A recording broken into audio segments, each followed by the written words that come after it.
Hello everyone, it's Brian here. Hope you're doing well. Welcome to Friday. Since it's Friday, I thought I would do a random records video. What I normally do is use my computer, click on the random item link in the Discogs website and choose 5 things to show. I'm going to use my phone today. I'm going to shake the phone in the Discogs app. I had uninstalled this app because I really don't like it, but I got a new phone with more space, so I wasn't crunched for space anymore. So I'm gonna try this. I kind of hate the Discogs app. Usually on my phone I use the website in Chrome because it just seems to work for me better, but I'm gonna do this and I'm gonna choose records. So if a CD comes up, I'm gonna skip it. Now some people asked, why do you skip CDs? I don't know. So at some point I'll do this and I'll just have random CDs instead of records, but I'm gonna stick with records, and I'll pause the video briefly so I can pull the records off because some are upstairs and spread out. And unless it's something, I'll show it unless it's something that I just recently mentions, because that would be kind of funny. So I'm going to shake and, okay, I'm going to take a screenshot of these so I can remember them.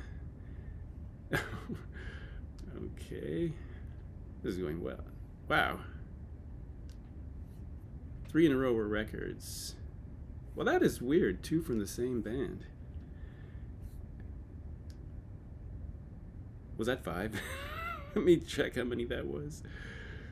Screenshots. 1, 2, 3, 4. Okay, we got 5. So I'm just gonna pull them off, and I'll be back. Okay, sorry that took so long. Welcome back. I realize I'm still getting over my cold, so my voice is a bit funny. But I'm not sure I kept these in the right order from the screenshots, but that doesn't really matter. First one I'll show you is a 12-inch single from David Sylvian called Red Guitar. This was his first single after the dissolution of Japan on his first solo record called Brilliant Trees. Both came out in 1984. Flip side is a track called Forbidden Colors, which is co-written by Ryuichi Sakamoto. Red Guitar full-length version. Yeah, I have a lot of 12-inch singles from Sylvian in Japan. I usually pick them up if I don't have them, and there's not many left to get. But this is both tracks are very mellow. Now my memory is that Forbidden Colors was released as part of a soundtrack the year before, but he re-recorded it for this particular 12-inch single. They're not, neither song is really groundbreaking. They're very quiet, mellowish songs, and atmospheric maybe would be a better word. But I do like them. I think he was maybe trying to figure out what he was going to do with his career. Maybe, because they're both... Oh, look, he's smoking. Are we allowed to show cigarettes anymore? There's all these warnings on Netflix shows. Smoking. But, you know, competent tracks, and I do enjoy them. And I believe Red Guitar, I have this, it came up in a compilation later, I think. I could be wrong about that.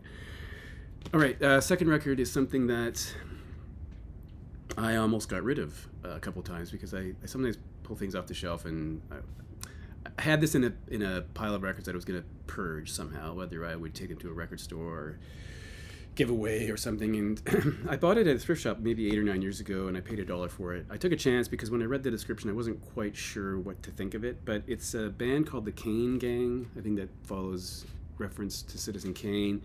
The bad and low down world of the Kane Gang. It's a kind of a pop record.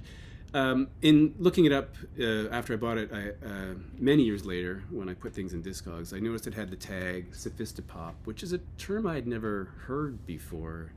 Incidentally, Dale at Gatefold 33 has a recent video on Sophistopop, some records he has. So Sophistopop like ABC, but I don't think it's as good as that. The one hit on here, I guess, is Closest Thing to Heaven, which I think had some traction. Someone paid $2.99 for this, still in the shrink wrap.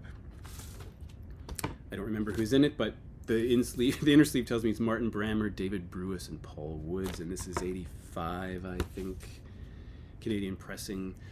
I'm not sure if I'll keep this. I'm going to listen to it again maybe and see what I think about it. It didn't grab me the first time around or the second time around, but we'll see. You know, every record takes up space that could be used by a different record, so I might not keep that. The next record I will show you is my favorite record from this artist, and that is Lou Reed's The Blue Mask, which I think is his, well, if not his best record, maybe his second best record. This is maybe well, I would say first or second. Although I will say it's a bit schizophrenic because the songs are divided between these really, if you know the story, you know what I'm going to say. Some of these mellowish, sort of domestic songs almost, and then these more rockers. So My House, in which he talks about Delmar Schwartz, one of his inspirations and a friend, and he mentions Sylvia, who he divorced years later. Women, a very plotting song about the refrain is "I love women," and maybe it was to convince people that he was straight after all, but I don't know if he was. Who knows?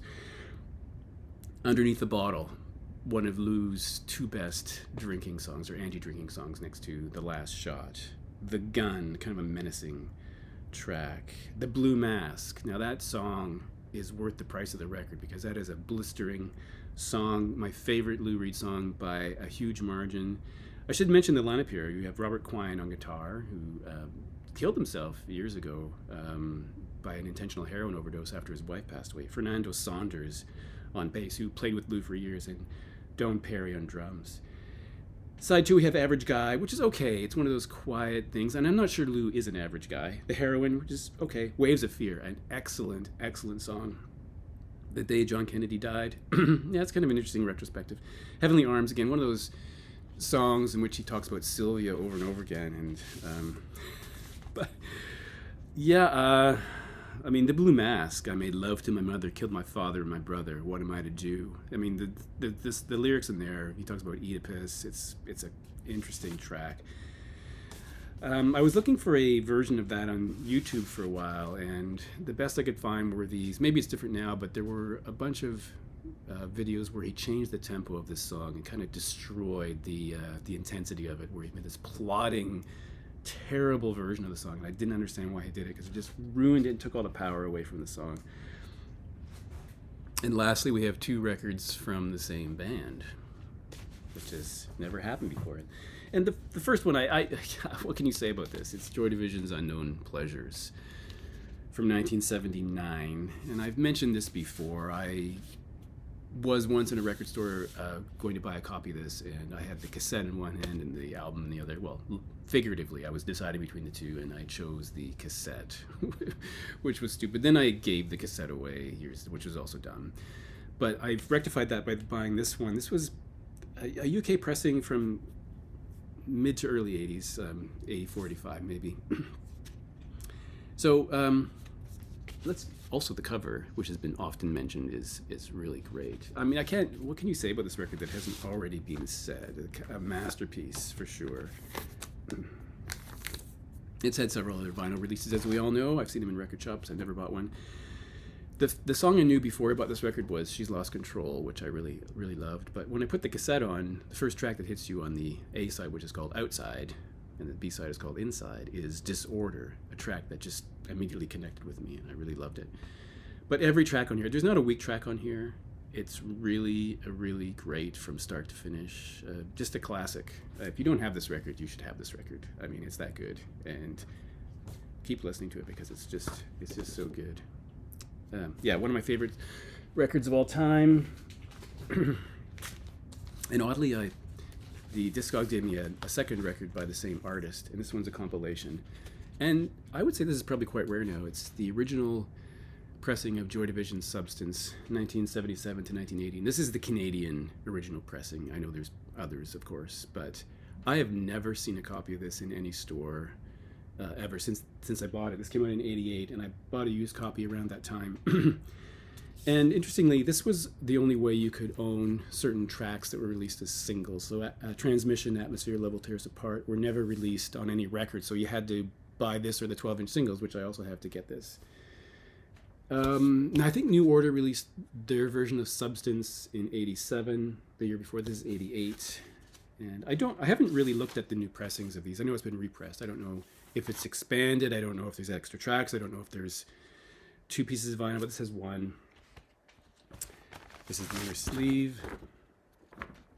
Blank on the other side. So what's on here? I should have said what's on here. We have Warsaw, Leaders of Men, Digital Autosuggestion Transmission, She's Lost Control, Incubation, Dead Souls, which was on Still, of course, Atmosphere, Level Tears Apart. So, yeah, Stone Cold Classic too. This is both great records. What can I say about them? that hasn't already been said. Favorite band of mine, and really excellent stuff. So that's it. Thanks for watching. Happy Friday. Have a good weekend.